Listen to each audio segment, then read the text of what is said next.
Praise the Lord. मैं आपका स्वागत करता हूँ फिर से एक बार। हम जिस विषय के साथ में सुन रहे हैं, सीख रहे हैं परमेश्वर के वचनों से, उसे मैं आज इस सेकंड सेशन में कंटिन्यू करना चाहता हूँ। हम देख रहे उपवास और प्रार्थना के बारे में, और परमेश्वर के वचन उपवास और प्रार्थना के बारे में क्या कहते हैं। आज के दिन जिस बातों को हम देखेंगे वो ये है, उपवास प्रार्थना हमारी मदद करती है ताकि हम परमेश्वर की आवाज़ को सुने। कल के दिन हमने देखा था कि उपवास प्रार्थना हमारी मदद करती ताकि हमारा रिश्ता हम परमेश्वर के साथ में मजबूत करें। एक छोटी सी प्रार्थना और उसके बाद में हम हमारे टॉपिक में जाएंगे, सीखेंगे परमेश्वर का वचन क्या कहता है। और मैं विश्वास करता हूँ कि बाइबल स्टडी जो है उपवास और प्रार्थना के बारे में, ठीक है, इसको मैंने इंटाइटल किया है encountering God in fasting and prayer. परमेश्वर से मुलाकात करना जब आप उपवास और प्रार्थना में समय बिताते हो तब।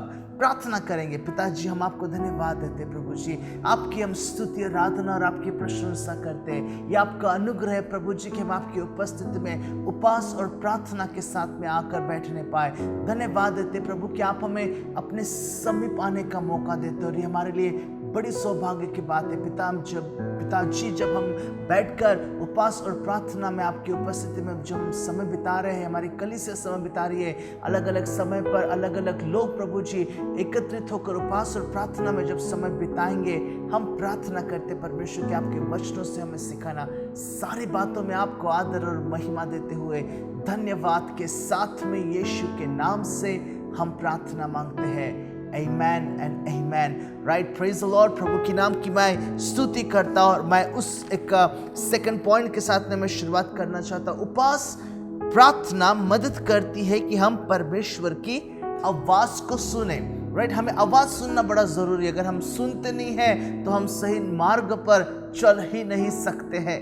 ठीक है, मैं आत्मिक जगत की बात कर रहा हूँ। हम अगर सुनते नहीं तो हमें पता ही नहीं चलता है कि हमारा जिंदगी यहाँ से बढ़कर आगे किस प्रकार से जाएगी। ठीक है, इन दिनों में हम कई सारे आवाज को सुनते हैं। आप मुझे सुन रहे हो, मेरी आवाज आप तक आ रही है। राइट, हम टेलीविजन से आवाज़ों को सुनते हैं, न्यूज़ की खबरों को हम सुनते हैं, और वो एक प्रकार की आवाज़। ठीक है, हम हमारे रिलेटिव्स की आवाज़ को सुनते हैं, हम हमारे प्रियजनों की आवाज़ को सुनते हैं। ठीक है, दुनिया की आवाज़ को हम सुनते हैं, दुनिया के तौर तरीके हमें कई सारे बातें हमें बताती है। ठीक है, एडवर्टाइजमेंट जो है वो इन्फ्लुएंस हमको करती है, बताती है कि तुमने इसी प्रकार से रहने की ज़रूरत है। ठीक है, पर जिंदगी में जब हम आवाज को सुनकर, और वो भी सही प्रकार की आवाज को सुनकर, मार्गदर्शन पाकर जब हम आगे बढ़ते हैं, तो ही हम उस अनंत जीवन की ओर जा सकते हैं। मैं आपसे बताना चाहता हूँ, कई सारे आवाज़ों को आप अपने जीवन में सुनोगे, और based on the voice that you here, जिस आवाज़ को आप सुनोगे,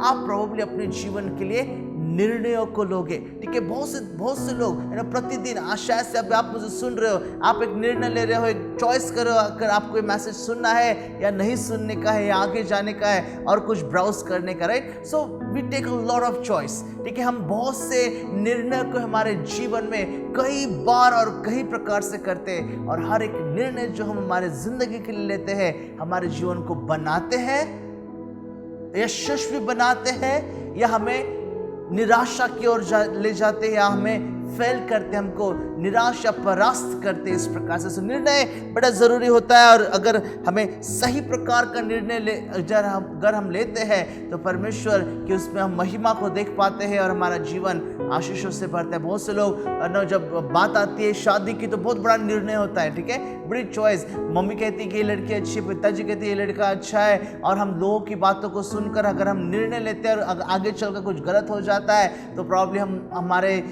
उस निर्णय के लिए हमारे अपने लोगों को दोष लगाते हैं। ठीक है, नहीं, देखो, शादी की बात जब आती है, लोग इन दिनों में तो हॉरोस्कोप देखते हैं, और पंचांग देखते हैं, और हाथों की लकीरों को देखते हैं, और देखते हैं कि कौन से नक्षत्र कौन से जगह पर मिलना चाहिए तो अच्छा मुहूर्त आएगा, और ये सारी बातों को आप ले लो।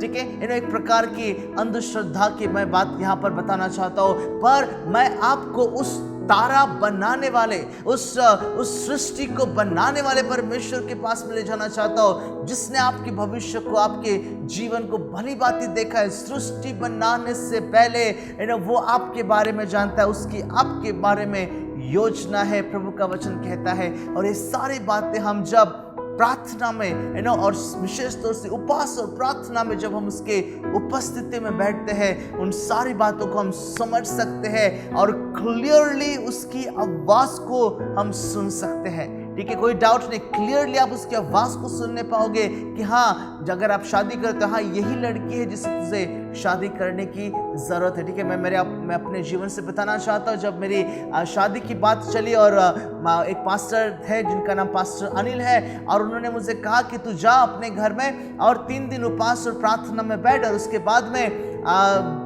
तुझे देख प्रभु तेरे हृदय में शांति देता है या नहीं देता है, उसके बाद में तेरी शादी का निर्णय तो हमको बता। मैं गया अपने घर में 3 दिन उपवास और प्रार्थना में बिताया और मेरे हृदय में परमेश्वर की शांति थी। ठीक है, और तीसरे दिन के बाद में चौथा दिन जब आया तो मैंने फोन करके बताया, हाँ प्रभु की इच्छा है कि मैं उस लड़की से शादी करूं, और प्रभु ने मेरे हृदय में शांति दिया है।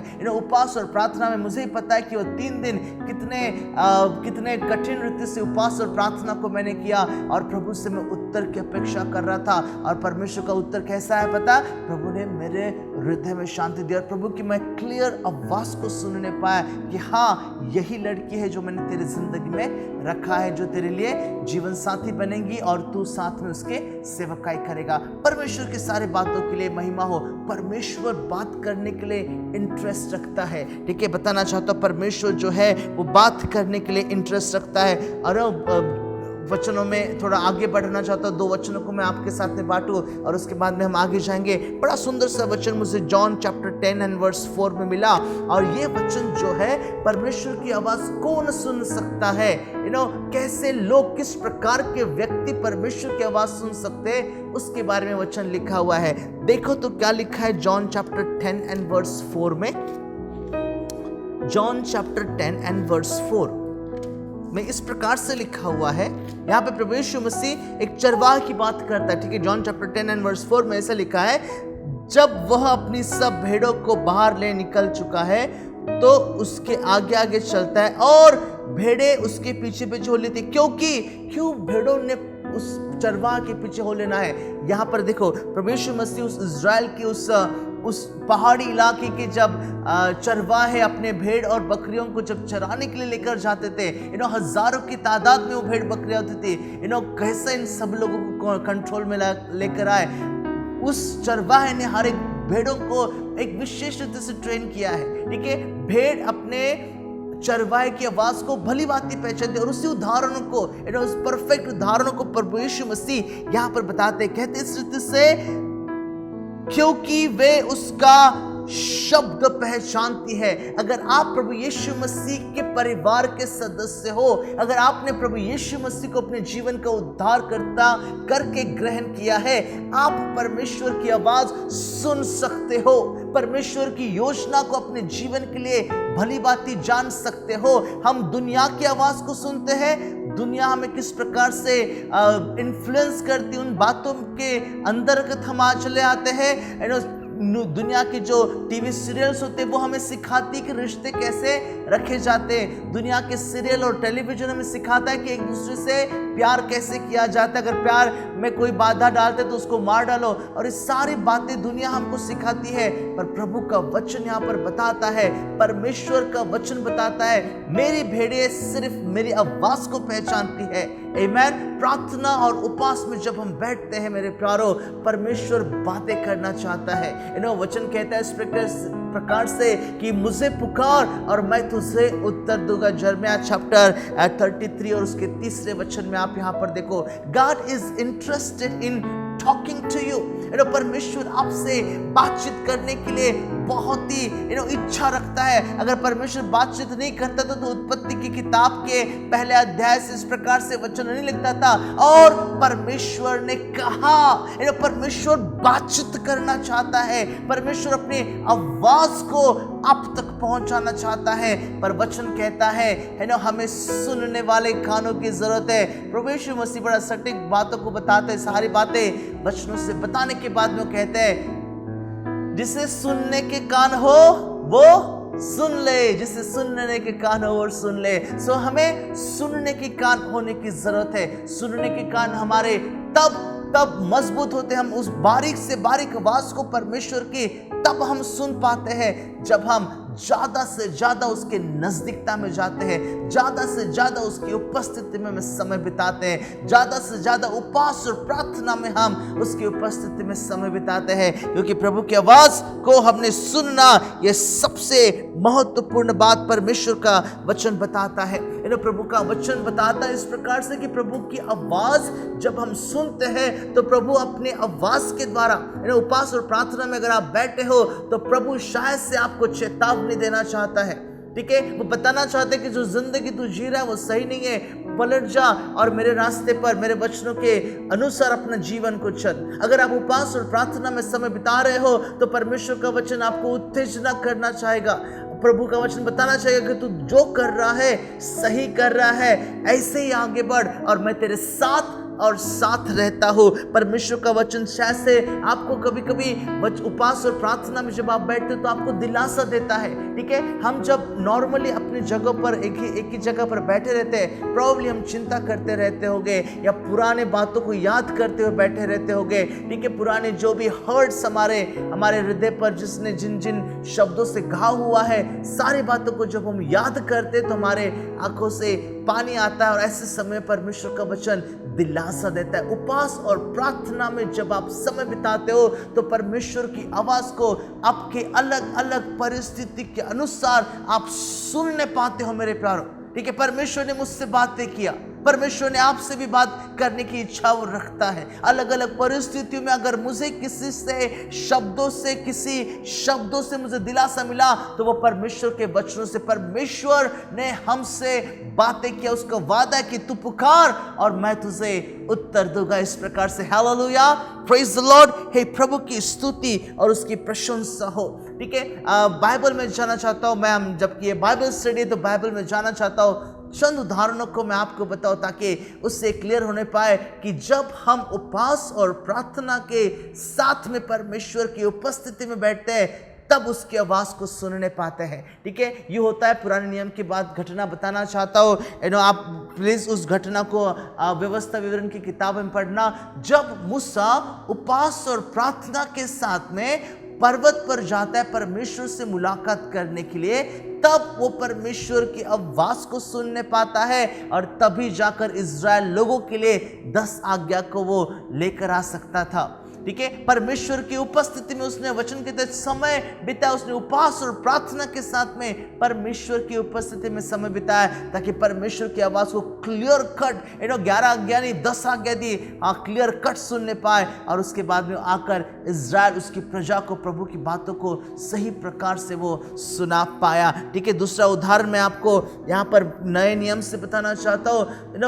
आप इस व्यक्ति को जानते हो, भली बात है, ठीक है। आपका बड़ा फेवरेट प्रॉब्ली कैरेक्टर रहेगा बाइबल का जिसका नाम है पौलुस। पौलुस के बारे में अगर आप वचनों में देखते हो तो परमेश्वर का वचन पौलुस के बारे में इस प्रकार से कहता था कि पौलुस जो था ये पहले उसका नाम सौल था, जो गमलीएल के अंतर्गत रहकर उसने वचनों का अच्छी रीति से अध्ययन किया।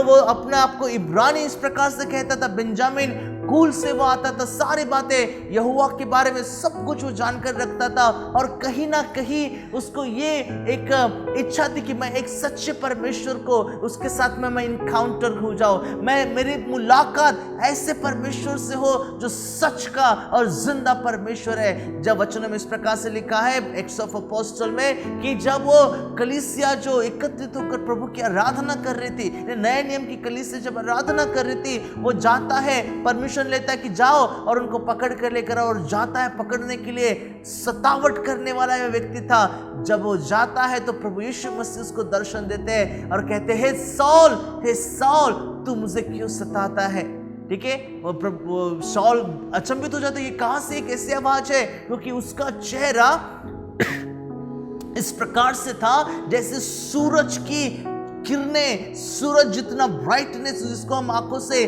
बिल्कुल देख नहीं पाते हैं, ऐसा उसका चेहरा था। और वचन कहता है इस प्रकार से, जिसे तू सताता है वही प्रभु यीशु मसीह मैं हूँ। वचनों में आगे इस प्रकार से लिखा है कि उस समय में, मैं आपको वचनों के पास लेके जाओ, एक्ट्स ऑफ अपोस्टल चैप्टर 8, ठीक है। एक्ट्स ऑफ अपोस्टल के 8वें अध्याय में आप उस पौलुस को जो सॉल था, बाय द वे, सताने वाले सॉल को यहाँ पर देखते हो। पर जब आप 9 वचन में आते हो, प्लीज आप पढ़ना इस वचन को, ठीक है। 8वें अध्याय को आप अपने बाइबल स्टडी में प्लीज पढ़ना। इस बाइबल स्टडी खत्म होने के बाद में प्रॉब्लली तुरंत पढ़ने से और भी बेहतर, ताकि हम उस कॉन्टेक्स्ट को आप समझने पाओ। हाल ही में स्टीफनुस का पथराव मारकर हत्या हो जाती है, और ये सॉल जो है वहां का विटनेस था, और वो सारे बात होने के बाद में वो सतावट करने के लिए निकलता है। 9 अध्याय में सॉल जो था उसका हृदय परिवर्तन की बात वचन कहता है। और जिस प्रकार से मैंने कहा कि उसने कहा कि प्रभु तू कौन है, तो उसने कहा वचन 5, मैं यीशु हूं जिसे तू सताता है। वचन 9 में बड़ा महत्वपूर्ण बात, वचन 9 में वह 3 दिन तक न देख सका और न खाया और न उसने पिया।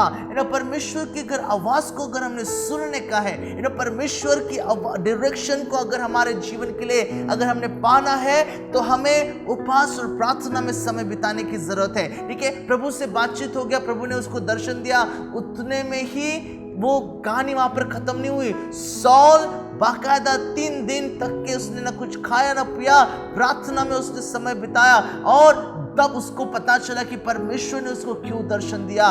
तब उसको पता चला कि उसके जीवन का क्या उद्देश्य है। तब उसको पता चला कि मुझे परमेश्वर ने सतावट के लिए नहीं बुलाया, परमेश्वर ने मुझे ताकि मैं खुद सतावट का कारण बनूं, मेरे ऊपर खुद सतावट हो, इसलिए प्रभु ने मुझसे बनाया। इस बात को वहां पर समझने पाया। बड़ा सुंदर सी बात यहाँ पर हम सॉल के जो पौल बना उसके बारे में हम यहाँ पर देखते हैं, ठीक है। पुराने नए नियम की बात बताना चाहता हूँ फिर से एक बार। जब कलीसिया को लोगों को चुनकर अलग करना था सेवकाई के लिए, उन्होंने नहीं सोचा क्या चाहिए, टैलेंटेड दिखता है, ये टॉल दिखता है, ये ऊंचा हट्टा कट्टा है, इसके अंदर में काफी सारे टैलेंट्स है, गिटार बजाता है, प्रचार भी कर लेता है, सब कुछ बड़ा ही अच्छा है, काफी पैसा उसके पास में है, इन्हें उसको सपोर्ट करने की जरूरत नहीं पड़ेगी, चलो इसको ही हम सेवकाई के लिए भेज दे। नहीं, उस समय की कलीसिया ने वचन कहता है, जब बात आती है पौलुस को और बारनबास को अलग करने की, उसने उन कलीसिया के लोगों ने एकत्रित आकर उपवास और प्रार्थना में समय बिताया, और तब जाकर जैसे पवित्र आत्मा ने उनकी अगुवाई की, पौलुस को और सिलास को सेवकाई के लिए अलग किया। परमेश्वर का वचन यहाँ पर हमको बताता है, ठीक है। बहुत से जवान लोग, ठीक है, हमारे जीवन में हम मार्गदर्शन चाहते हैं, ठीक है। उपवास और प्रार्थना में समय बिता, अपने जीवन के हर एक निर्णय लेने से पहले, अगर महत्वपूर्ण निर्णय है, पर मैं कहूँगा कि हमारे जीवन के सारे निर्णय जो हम करते हैं बड़े महत्वपूर्ण होते हैं, क्योंकि हमारा एक छोटा छोटा निर्णय हमारे जिंदगी को बनाता है, ठीक है, हमारे जिंदगी को स्टेप बाय स्टेप बनाता है। और इसलिए अगर आप अपने जीवन के लिए निर्णय लेते हो, तो उपवास और प्रार्थना में बैठो और निर्णय लो, और देखो कि आप अपने जीवन में कैसे यश की ओर जाते हो, सक्सेस की ओर जा सकते हो। बहुत से हमारे जीवन में हम परिवार में बहुत से निर्णय को लेते हैं, ठीक है। परमेश्वर को आदर देने वाले निर्णय लेना जरूरी है, तब आप परमेश्वर की आवाज को सुनने पाते हो, और परमेश्वर आपके जीवन के बारे में क्या कहता है, ये सारी बातों को आप जानने पाते हो। आमेन, प्रेज द लॉर्ड। परमेश्वर की आवाज को सुनो। देखिए, आप उपवास प्रार्थना में, प्रोबेबली मेरा अनुभव अलग रहेगा आपके अनुभव से, पर मैं आपको बताना चाहता हूँ, मैंने उपवास और प्रार्थना में समय बिताया। God can talk very clearly with you, ठीक है। आपकी परिस्थिति के अनुसार वो आपसे बातें करता है, उसके वचनों के अनुसार वो हमसे बातें करता है। परमेश्वर परिस्थिति के अनुसार हमसे बातें करता है, उसकी क्लियर कट आवाज को आप सुनने पाते हो। वो हमसे बातचीत करने वाला परमेश्वर है। स्वप्नों के द्वारा, दर्शनों के द्वारा वो हमसे बातचीत करता है। ये बताता है कि मैं तेरा परमेश्वर हूँ, मैं चाहता हूँ कि तू बड़े विश्वास में, मैं चाहता हूँ कि तू अपने जीवन में आत्मिक उन्नति की ओर जाए। और परमेश्वर का वचन कहता है, परमेश्वर हमें वचनों के द्वारा, स्वप्न और दर्शनों के द्वारा इंस्ट्रक्शंस देता है, बताता है कि तुम्हें अपने जीवन में क्या करने की जरूरत है, ठीक है। अगर आपको लगता है कि आप परमेश्वर की आवाज को सुन नहीं पा रहे हो, या आवाज आ भी रही है पर आप उसको परख नहीं पा रहे हो, तो आप प्रभु के उपस्थिति में बैठने का आपके लिए बहुत ही अनिवार्य है। याद है आपको, एली के बारे में, एली जब मंदिर में था बूढ़ा हो गया था और शमूएल वहीं पर था, मंदिर की सेवा टहल कर रहा था, सोया भी नहीं था, तो परमेश्वर ने शमूएल शमूएल इस प्रकार से पूछा। और एली सोचता था कि शमूएल ने सोचा कि एली ने उसे बुलाया, एली के पास में दौड़ कर आता, कहता कि नहीं नहीं नहीं बेटा, मैंने तुझे नहीं बुलाया, जाके सो जा। दूसरी बार होता है, तीसरी बार जब होता है तो एली जो प्रभु का भक्त था, उस मंदिर का याजक था, इस बातों को जान गया कि ये परमेश्वर की आवाज है। मेरे प्यारो, जितना आप परमेश्वर के नजदीकता में रहोगे, प्रभु की आवाज को आप क्लियरली सुन पाओगे। आमेन, प्रेज द लॉर्ड। दूर से प्रभु की आवाज को नहीं सुन पाते हो, ठीक है, आप यहाँ पर खड़े हो, 2 किलोमीटर के ऊपर आपका कोई और व्यक्ति खड़ा है, अभी तो टेलीफोन का माध्यम चले आया हुआ है, ठीक है, टेलीफोन लगाने से हम दुनिया के दूसरे कोने तक हम बात कर सकते हैं, पर अगर हम ऐसे ही चिल्लाने की कोशिश करेंगे तो आवाज वहां तक नहीं जाएगी, ठीक है। परमेश्वर का वचन कहते हैं जितना नजदीक आपका परमेश्वर के साथ में रिश्ता, उतना नजदीक आप इवन परमेश्वर की हृदय की धड़कन भी सुन पाते हो। आमेन, प्रेज द लॉर्ड। आगे मैं जाना चाहता हूं और हमारे तीसरे पॉइंट की ओर मैं आपका ध्यान ले जाना चाहता हूं। तीसरा पॉइंट इस प्रकार से है, उपवास प्रार्थना मदद करती है कि हम सही मनसा रखकर प्रार्थना करें, ठीक है। हमारा जो इच्छा होती है, हमारी सही प्रकार की इच्छा को रखकर ही हम प्रार्थना करें। एक प्रश्न पूछना चाहता हूं, हम उपवास प्रार्थना क्यों रखते हैं? क्या कारण है? आपसे अगर मैं पूछूं, या मैं नहीं, अगर परमेश्वर आपसे पूछता है कि भाई या बहन, आपका उपवास और प्रार्थना रखने का क्या उद्देश्य है, तो आप क्या बताओगे? ठीक है, आपको गाड़ी चाहिए इसलिए उपवास प्रार्थना रखा है, आपको अच्छी नौकरी चाहिए या अच्छी छोकरी चाहिए या अच्छा प्रमोशन चाहिए, आपको इसलिए आपने उपवास प्रार्थना रखा है, या आप बीमार में हो या आपको कर्जे में डूबे हो इसलिए आपको उसमें से छुटकारा के लिए उपवास, इसलिए अपने उपवास और प्रार्थना रखा है? क्या उत्तर हो सकता है आपका? सोचो थोड़े समय के लिए।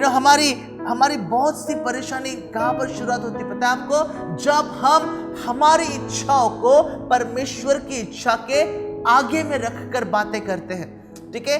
परमेश्वर की इच्छा से आगे रखकर हम प्रार्थना, हमारे उपवास और प्रार्थना को करते हैं। पर मैं आपको बताना चाहता हूं, उपवास और प्रार्थना जो है वो हमारी मदद करती है ताकि हम हमारे मनों को उस सामर्थी परमेश्वर के सामने नम्रता से, बड़े दीनता से लेकर जाए और कहे, प्रभु मेरी इच्छा नहीं प्रभु, पर तेरी इच्छा तो मेरे जीवन में पूरी कर। इस प्रकार से ये एक सही प्रकार की मनसा है जब हम उपवास और प्रार्थना में परमेश्वर के सामने में बैठते हैं, ठीक है। उपवास और प्रार्थना में, अगर आपको नहीं पता था तो प्लीज जान लो, इस प्रकार से उपवास और प्रार्थना का अर्थ ये नहीं कि हम प्रभु के हाथ को ऐसा ट्विस्ट करते, प्रभु तू उत्तर देता या नहीं देता है, मैं और देता नहीं देता, मैं उपवास और प्रार्थना में बैठूंगा और मैं यहां से हलूंगा नहीं जब तक वो उत्तर नहीं देता। नहीं प्रभु, मेरी इच्छा नहीं प्रभु, पर तेरी इच्छा को, किसकी इच्छा को?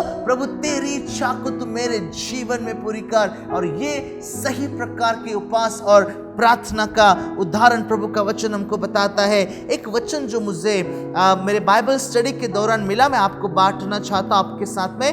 1 John chapter 5 and verse 14 and verse 15।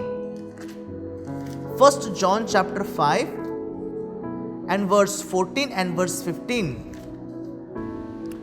Verse 14, और हमें उसके सामने जो हियाव होता है वह यह है कि यदि हम उसकी इच्छा के अनुसार कुछ मांगते हैं तो वह हमारी सुनता है। जब हम जानते हैं कि जो कुछ हम मांगते हैं वह हमारी सुनता है, तो यह भी जानते हैं कि जो कुछ हमने उससे मांगा वह पाया है।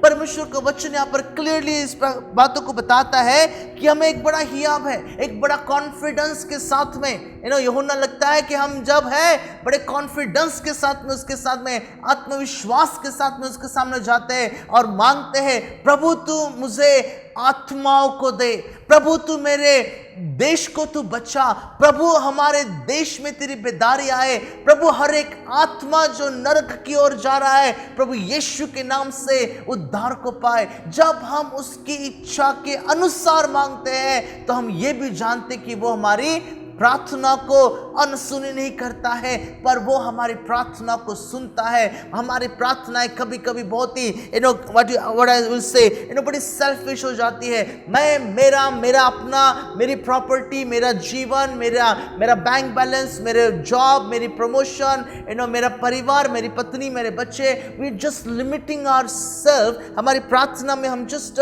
एक छोटे से जगह पर आकर रुक जाते हैं। हमारी इच्छा से भी बढ़कर उपवास और प्रार्थना में जब आप समय बिताते हो तो इस बातों को जानने की कोशिश करो कि परमेश्वर की इच्छा आपके और हमारे जीवन के लिए क्या है, परमेश्वर की इच्छा हमारे दुनिया के लिए क्या है, सृष्टि के लिए क्या है, जिस क्षेत्र में आप रहते हो उस क्षेत्र के लिए परमेश्वर की इच्छा क्या है। वचन ऐसा नहीं कहा कि परमेश्वर ने किसी एक छोटे से जगह से ही प्यार किया कि उसने अपना इकलौता पुत्र दे, नहीं, परमेश्वर ने जितना प्यार वो महाराष्ट्र से करता है उतना प्यार वो गोवा से भी करता है, उतना प्यार वो राजस्थान से और दिल्ली से और उत्तर प्रदेश से लेकर तो नागालैंड, मणिपुर, मिजोरम, त्रिपुरा और केरला और तमिलनाडु और कर्नाटका और सारे क्षेत्र को ले लो, गुजरात से भी उतना ही प्यार करता है जितना प्यार परमेश्वर आपके अपने खुद के स्टेट से करता है। राइट, परमेश्वर ने जगत से ऐसा प्यार किया कि उसने अपना इकलौता पुत्र दिया ताकि जो कोई भी किसी भी क्षेत्र का होने दो, कि किसी भी कलर का व्यक्ति क्यों ना होने दो, कितना भी ऊंचा या पढ़ा लिखा या अनपढ़, इस प्रकार से अमीर या गरीब होने दो, हर एक व्यक्ति प्रभु यीशु मसीह को जाने। उसकी इच्छा नहीं कि किसी का नाश हो पर सबको अनंत जीवन मिले। आमीन, ये परमेश्वर की इच्छा है मेरे प्यारो। जब बातें हमारे जीवन की आती है, उपवास और प्रार्थना में जब हम समय बिताते हैं, मैं आपको उत्तेजित करना चाहता हूं कि आपके जीवन की बेहतर बातें क्या है वो जानता है।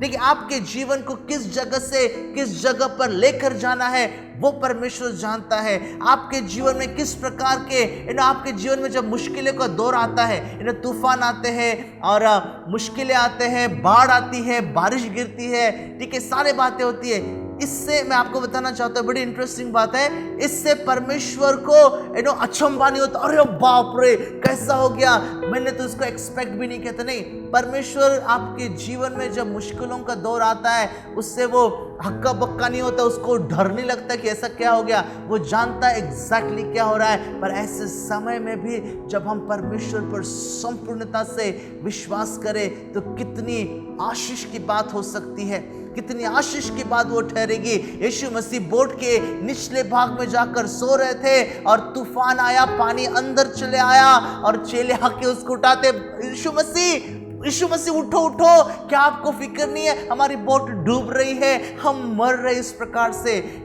सब कुछ शांत करने के बाद में प्रभु यीशु मसीह कहते हैं, हे अल्पविश्वासियों, हे अल्पविश्वासियों। सुनने के लिए अच्छा लगता नहीं है पर बताना चाहता हूं, हमारा विश्वास अल्पविश्वासियों के जैसा हो गया। ठीक है, हम विश्वासी तो जरूर है पर हम अल्पविश्वासी हो गए। और मेरे प्यार, हमें अल्पविश्वासी से मजबूत विश्वासी की ओर बढ़ने की जरूरत है। और उपवास और प्रार्थना, ये जो आत्मिक डिसिप्लिन है, आपको कमजोर विश्वासी से मजबूत विश्वासी की ओर ले जाती है, अल्प विश्वास से आपके बहुतायत के विश्वास की ओर आपको उपवास और प्रार्थना जो आत्मिक डिसिप्लिन है वो लेकर जा सकती है। मेरे प्यारो, प्रभु का वचन यहाँ पर हमें मदद करता है इन सारी बातों को समझने के लिए।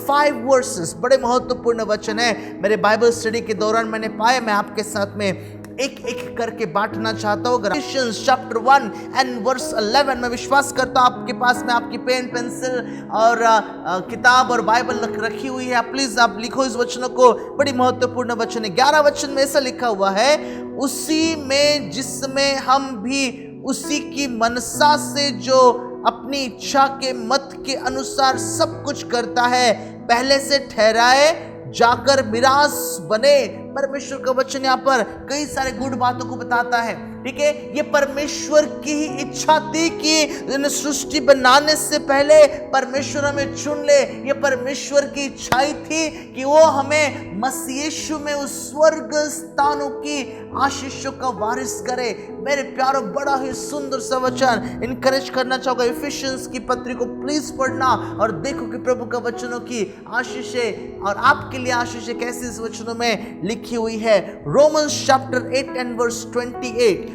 ठीक है, मैं प्रॉब्ली एक्सप्लेन नहीं करूं, पर देन इस आपकी सेल्फ स्टडी रहेगी जहां पर आप इन वचनों को पढ़कर आप खुद अध्ययन कर सकते हो। बड़ा महत्वपूर्ण वचन है। चैप्टर 8 एंड वर्स 28 रोमन्स, इसमें इस प्रकार से लिखा है, हम जानते हैं कि जो लोग परमेश्वर से प्रेम रखते हैं उनके लिए सब बातें मिलकर भलाई को उत्पन्न करती है, अर्थात उन्हीं के लिए जो उसकी इच्छा के अनुसार बुलाए गए हैं।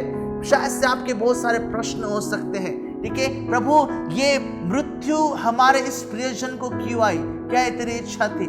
प्रभु ये तेरा सेवक जो है उसको सतावट में क्यों मार डाला गया? क्या ये तेरी इच्छा थी? प्रभु हमारे बच्चे को तूने क्यों उसको उसकी इतनी बड़ी जिंदगी थी, क्यों उसको थोड़ी सी जिंदगी देकर आपने उसको लेकर? कई सारे प्रश्न प्रभु आपके हो सकते हैं। मैं चाहूंगा कि आप अपने प्रश्नों को अपने पास में इकट्ठा करके रखो, प्रभु आपको जरूर उत्तर देगा। हम जब बाइबल स्टडी में आएंगे फिर से एक बार ऐसे गंभीर प्रश्नों के साथ में हम देखेंगे कि प्रभु का वचन क्या कहता है। होल्ड डाउन, आपके विश्वास में मजबूत रहो। प्रश्न मेरे पास में भी थे, प्रश्न से हम भी गुजर रहे थे, पर प्रभु की शांति जब हमने अपने समय को उपवास और प्रार्थना में उसकी इच्छा को जानने के लिए जब हमने बिताया तो हमने सारे प्रश्नों का हमने उत्तर पाया है। और आज हमारा विश्वास उस मसीह पर और ज्यादा मजबूत हुआ है। Praise the Lord.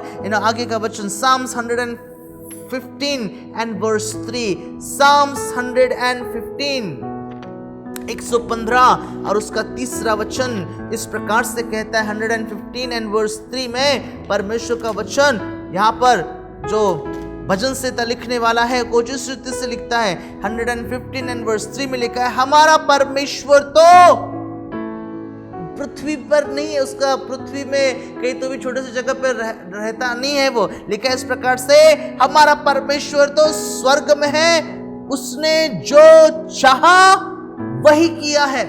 प्रभु मेरी इच्छा नहीं, प्रभु जी हमारे उपवास और प्रार्थना में प्लीज आप अपने उस मनसा को उस एक मेंटालिटी को आप प्लीज बदल दो। ठीक है, हमारी मानसिकता कुछ इस प्रकार से हो गई कि प्रभु मगर मैं पूछता हूं तो तुझे देना ही है, अगर तू नहीं देगा तो तू अच्छा परमेश्वर नहीं है, अगर तू नहीं देता तो तू झूठा परमेश्वर है। ठीक है, हमारी मनसा को हमारी मानसिकता को बदलने की जरूरत है। परमेश्वर जो चाहता है और जो हमारे लिए भलाई की बातें हैं वही परमेश्वर हमारे लिए करता है। ठीक है, उसकी योजना हमारे लिए जो ऐसा वो सोचता है, जितना आकाश पृथ्वी से जितनी दूरी है उतनी दूरी पर उसके विचार हमारे विचारों से है। वो क्या सोचता है प्रॉब्ली मैं अब तक के नहीं समझ पाया हूं, पर मैं तब समझूंगा जब मैं मेरे मसीह से उस स्वर्गीय स्थानों में जाकर मिलने वाला हूं। ड्यूट्रोनॉमी चैप्टर 29 एंड वर्स 29 बड़ा सुंदर सा वचन है। ड्यूट्रोनॉमी व्यवस्था विवरण की किताब और उसका 29 अध्याय 29 वचन। व्यवस्था विवरण 29 में इस प्रकार से लिखा हुआ है, गुप्त बातें हमारे परमेश्वर यहोवा के वश में है, परंतु जो प्रकट की गई है वे सदा के लिए तुम हमारे और हमारे वंश के वंश में रहेगी, इसलिए कि इस व्यवस्था की सब बातें पूरी हो जाए।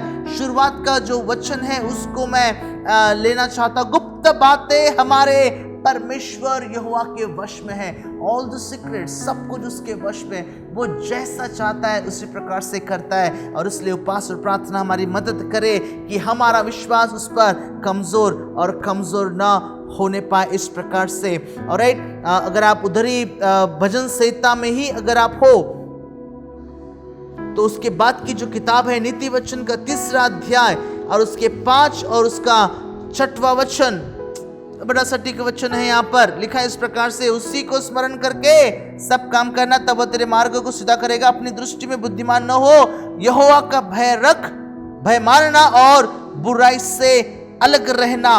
परमेश्वर का वचन शुरुआत होता है अपने बुद्धि का सहारा मत ले।